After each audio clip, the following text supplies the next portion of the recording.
യേശുവിൽ സ്നേഹം നിറഞ്ഞവരെ, ഈ ഞായറാഴ്ച നമ്മൾ യേശുവിൻ്റെ പ്രത്യക്ഷീകരണ തിരുനാളാണ് ആഘോഷിക്കുന്നത്. മത്തായി സുവിശേഷകൻ ആദ്യത്തെ അധ്യായത്തിൽ യേശുവിൻ്റെ വംശാവലി അവതരിപ്പിച്ചുകൊണ്ട് യേശു ദാവീദിൻ്റെ വംശത്തിൽപ്പെട്ടവനാണ് എന്ന് നമ്മെ അറിയിച്ചു. ഇവിടെ യേശു ആരാണ് എന്നുള്ള ചോദ്യത്തിന് മത്തായി നമുക്ക് ഉത്തരം നൽകി. തുടർന്ന് യേശു എവിടെ നിന്നാണ് എന്നുള്ള ചോദ്യത്തിനാണ് മത്തായി സുവിശേഷകൻ ഉത്തരം നൽകുന്നത്. കിഴക്ക് നിന്നുള്ള ജ്ഞാനികൾ ജെറൂസലമിലെത്തി അന്വേഷിക്കുകയാണ്, എവിടെയാണ് യഹൂദർക്ക് രാജാവായി ജനിച്ചവൻ. അങ്ങനെ യേശു ആരാണ് എന്ന് നമ്മെ അറിയിച്ച ശേഷം രണ്ടാമത്തെ അധ്യായത്തിൽ സ്ഥലത്തിലാണ് മുൻഗണന. ബെത്ലഹേം. കിഴക്ക് നിന്ന് ജ്ഞാനികൾ നക്ഷത്രത്തെ പിഞ്ചെന്ന് യേശുവിനെ കണ്ടെത്തി ആരാധിക്കുന്നതാണ് സുവിശേഷ ഭാഗം. പൊതുവെ നമ്മൾ പൂജരാജാക്കന്മാരുടെ തിരുനാൾ എന്നാണ് ഇതിനെ വിളിക്കാറുള്ളത്. നമ്മുടെ വളരെ പ്രസിദ്ധമായ ഒരു പാട്ടിൽ ദൂരെ നിന്ന് 3 രാജാക്കന്മാരെത്തി എന്ന് നമ്മൾ പാടുന്നുണ്ട്. സുവിശേഷം പക്ഷേ ഇവർ രാജാക്കന്മാരാണെന്ന് പറയുന്നില്ല. കിഴക്ക് നിന്നെത്തിയ ജ്ഞാനികൾ എന്നാണ് സുവിശേഷം അവർ വിളിക്കുന്നത്. അതുപോലെ തന്നെ എണ്ണവും പറയുന്നില്ല. സ്വർണവും കുന്തിരിക്കവും മീറയും 3 സമ്മാനങ്ങൾ അർപ്പിക്കപ്പെട്ടതുകൊണ്ട് ഇവർ 3 പേരാണെന്ന് നമ്മൾ വിചാരിക്കുന്നു. കാസ്പർ, ബെൽത്താസർ, മെൽക്കിയോർ എന്നീ പേരുകൾ 6-ാം നൂറ്റാണ്ട് മുതലാണ് സഭയിൽ പ്രചരിക്കുന്നത്. 4-മതൊരാളായ ആർത്തബാനെ കുറിച്ച് നമ്മുടെ നാട്ടിൽ നാടകമുണ്ടായിട്ടുണ്ട്. അതോടൊപ്പം തന്നെ ഇവർ 3 ഭൂഖണ്ഡങ്ങളിൽ നിന്ന് വന്നവരാണെന്നുള്ള വ്യാഖ്യാനം 8-ാം നൂറ്റാണ്ട് മുതൽ സഭയിലുണ്ടായി. നമ്മുടെ പുൽക്കൂട് ശ്രദ്ധിച്ചാൽ നമുക്ക് മനസ്സിലാവും, ഒരാളെ കറുത്ത നിറത്തിൽ നീഗ്രോ വംശജനായിട്ടാണ് നമ്മൾ കാണിക്കാറുള്ളത്. അതിങ്ങനെ 3 ഭൂഖണ്ഡങ്ങളിൽ ഒന്നായ ആഫ്രിക്കയിൽ നിന്നുള്ള ആളാണ് എന്ന അർത്ഥത്തിലാണ്. അതോടൊപ്പം തന്നെ ആദ്യകാലങ്ങളിൽ ഇവരെ വരയ്ക്കുമ്പോൾ ഇവർക്ക് നൽകിയിരുന്ന വസ്ത്രം പേർഷ്യക്കാരുടേതാണ്. അതുകൊണ്ട് ഇവർ പേർഷ്യയിൽ നിന്ന് വന്നവരാണെന്നും നമ്മൾ കരുതുന്നു. സുവിശേഷം ഇവരെ ജ്ഞാനികൾ എന്ന് വിളിക്കുന്നു. ഇവർ യഹൂദരല്ല. നിയമവും പ്രവാചകന്മാരും അവർക്കറിയില്ല. മതപരമായോ അല്ലെങ്കിൽ രാഷ്ട്രീയമായോ അധികാരവുമില്ല. എന്നാലും ദൈവം അവരെ തൻ്റെ പുത്രനിലേക്ക് നയിക്കുന്നു. അതാണ് ഈ ഭാഗത്ത് ഏറ്റവും പ്രധാനപ്പെട്ടത്. വിജാതീയർ യേശുവിനെ ആരാധിക്കുന്നു. അവർ നക്ഷത്രം കണ്ട് തങ്ങളുടേതായ ജ്ഞാനരീതികൾ അവലംബിച്ച് അതിനെ വ്യാഖ്യാനിച്ച് യാത്ര തിരിക്കുകയാണ്. ഈ ഒരു യാത്രയെക്കുറിച്ച് ഒരു സംശയവും വേണ്ട. അപകടകരമായതും ജീവൻ നഷ്ടപ്പെടാവുന്നതും ലക്ഷ്യത്തിലെത്തുമോ എന്ന് അറിയാത്തതുമായ ഒരു യാത്രയാണ്. അതുപോലെ തന്നെ തിരികെ എത്തുമെന്ന് യാതൊരു ഉറപ്പുമില്ലാത്ത യാത്രയാണ്. പക്ഷേ അവരുടെ ആ ഒരു ഉൾപ്രേരണ അതിശക്തമായതുകൊണ്ട് യാത്ര ചെയ്യാതിരിക്കാനാവില്ല. കാരണം ഇത് ദൈവത്തെ അന്വേഷിച്ചുള്ള യാത്രയാണ്, ആരാധനയ്ക്കുള്ള യാത്രയാണ്, ആത്മാർപ്പണത്തിനുള്ള യാത്രയാണ്. എല്ലാം ഉപേക്ഷിച്ച് മനുഷ്യർ ആ വഴിയിലിറങ്ങും. ഇവിടെ വഴിയെന്ന് നമ്മൾ ഉദ്ദേശിക്കുന്നത് ഈ ഭൂമിയിൽ നിന്ന് ഒരിടത്തേക്ക് മറ്റൊരിടത്തേക്കുള്ള യാത്രയല്ല, മറിച്ച് ദൈവാന്വേഷണമാണ്. അപകടങ്ങളുണ്ട് എന്നറിവോടുകൂടിയും അധികാര കേന്ദ്രങ്ങളിൽ നിന്ന് എതിർപ്പുണ്ടാകും എന്നറിഞ്ഞും മനുഷ്യർ യാത്ര നടത്തുന്നുണ്ട് ദൈവത്തിങ്കിലേക്ക്. ഈ യാത്ര എന്നാൽ മൂല്യവത്തായ കാര്യങ്ങളിൽ ജീവിതത്തെ ഉറപ്പിച്ച് മുന്നോട്ട് കൊണ്ടുപോവുക, ശരിയായ കാര്യങ്ങൾ തിരഞ്ഞെടുത്ത് അതിൽ നിലകൊള്ളുക എന്നതാണ്. അങ്ങനെയുള്ളവർക്ക് എതിർപ്പും അപകടവും തിരസ്കാരവും സ്വീകരിക്കേണ്ടി വരും. ഈ ജ്ഞാനികൾ ആദ്യം എത്തുന്നത് രാജകൊട്ടാരത്തിലേക്കാണ്. രാജാവായിട്ട് ജനിക്കുന്നവൻ രാജകൊട്ടാരത്തിൽ ഉണ്ടാകും എന്നാണ് അവർ ധരിച്ചിട്ടുണ്ടാവുക. ദൈവത്തിൻ്റെ പദ്ധതിയിൽ രാജകൊട്ടാരമില്ല. രാജകൊട്ടാരത്തിൽ നിന്ന് ജ്ഞാനികൾ ചോദിക്കുന്നത് ഇങ്ങനെയാണ്. അവർ അന്വേഷിച്ചു, എവിടെയാണ് യഹൂദന്മാരുടെ രാജാവായി ജനിച്ചവൻ? ഞങ്ങൾ കിഴക്ക് അവന്റെ നക്ഷത്രം കണ്ട് അവനെ ആരാധിക്കുവാൻ എത്തിരിക്കുകയാണ്. ചോദിക്കുന്നത് യഹൂദരുടെ രാജാവ് ആയി ജനിച്ചവൻ എന്നാണ്. നല്ല കാര്യമായിപ്പോയി. കൊട്ടാരത്തിൽ ചെന്നാണ് അന്വേഷിക്കുന്നത്. ഹേറോദേസ് ഇതറിയുന്നു.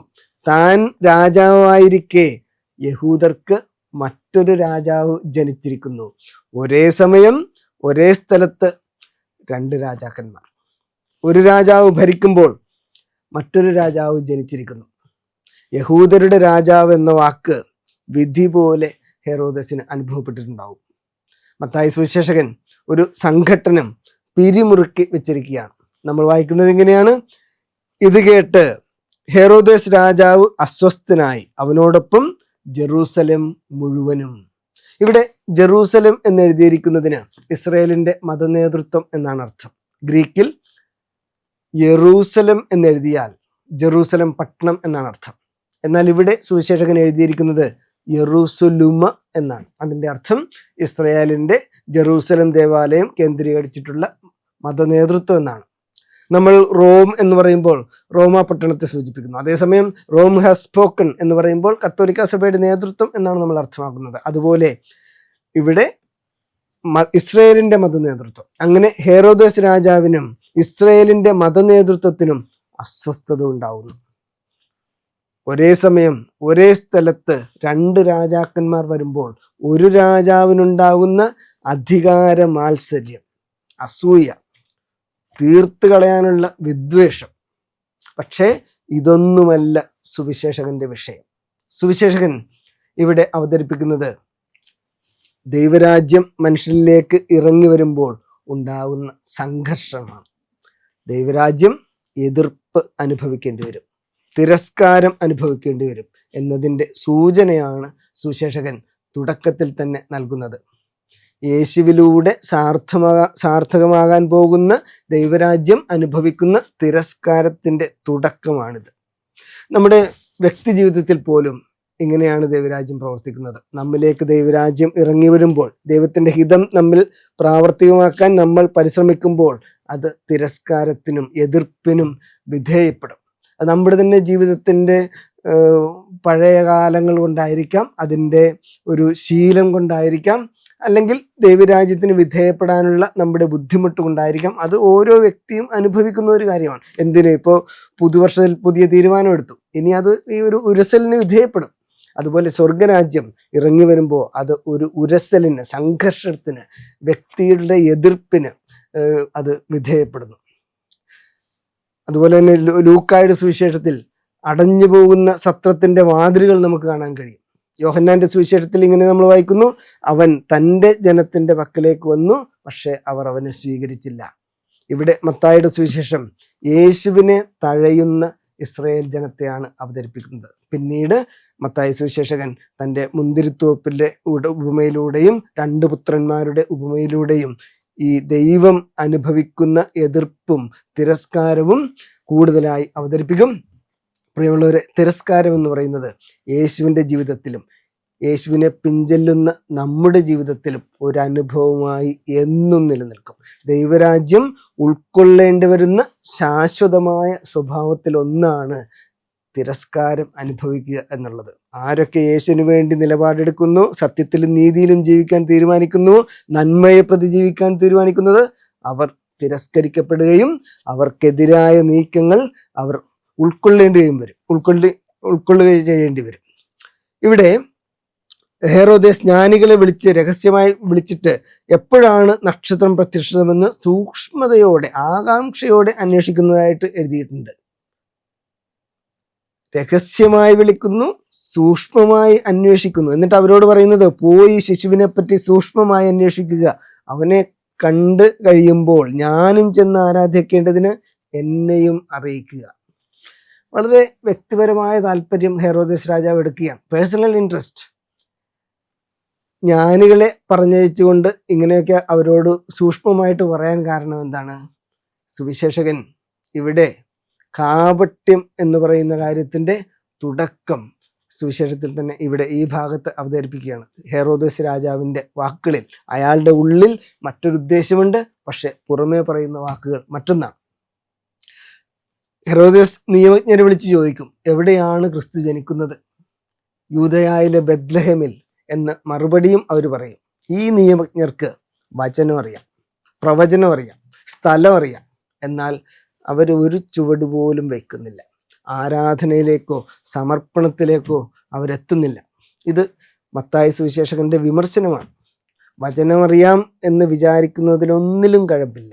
അനുഷ്ഠാനങ്ങളുണ്ട്, മതപരമായ എല്ലാ കാര്യങ്ങളും നിറവേറ്റുന്നു, പക്ഷെ അത് ദൈവികതയുടെയോ ആധ്യാത്മികതയുടെയോ അടയാളമായിട്ട് എടുക്കണമെന്നില്ല എന്നാണ് അർത്ഥം.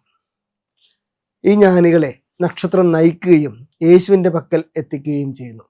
അവർ യേശുവിനെ ആരാധിക്കുകയും നിക്ഷേപപാത്രങ്ങൾ തുറന്ന് പൊന്നും കുന്തിരിക്കയും മീറയും കാഴ്ചയായിട്ട് അർപ്പിക്കുന്നു. സ്വർണം യേശുവിൻ്റെ രാജാധികാരത്തെയും, കുന്തിരിക്കം യേശുവിൻ്റെ ദൈവികതയെയും, മീറ അവിടുത്തെ നടക്കാനിരിക്കുന്ന സംസ്കാരത്തെയുമാണ് സൂചിപ്പിക്കുന്നത്.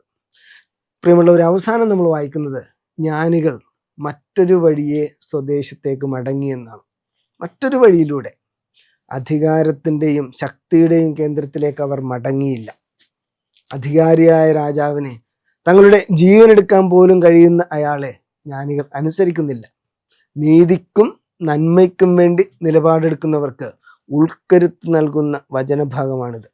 ജ്ഞാനികൾ ഭയപ്പെട്ട് മറ്റൊരു വഴിയെ പോയി എന്നല്ല ഇവിടെ അർത്ഥം. ഭയപ്പെടുകയാണെങ്കിൽ അവർ തിരികെ ചെന്ന് ഹെറോദസിനെ കാര്യങ്ങൾ അറിയിക്കുകയല്ലേ ചെയ്യേണ്ടത്. ഇതൊരു ആത്മീയ പരിവർത്തനമാണ്. പുതിയ വഴിയിലൂടെ നീങ്ങാനുള്ള വിളി അവർ ദൈവത്തിൽ നിന്ന് സ്വീകരിക്കുകയും അത് അവർ തങ്ങളുടെ ജീവിതത്തിൽ നിവർത്തിക്കുകയും ചെയ്യുന്നു. യേശുവിനെ അനുഭവിക്കുന്നവർ പുതിയ വഴികളിലേക്ക് ഇറങ്ങുന്നു. പ്രിയമുള്ളവരെ, ദൈവം നമ്മെ അനുദിനം നയിക്കട്ടെ. ആമേൻ. വചനജായ വചനജായ വചനജായ വചനജായ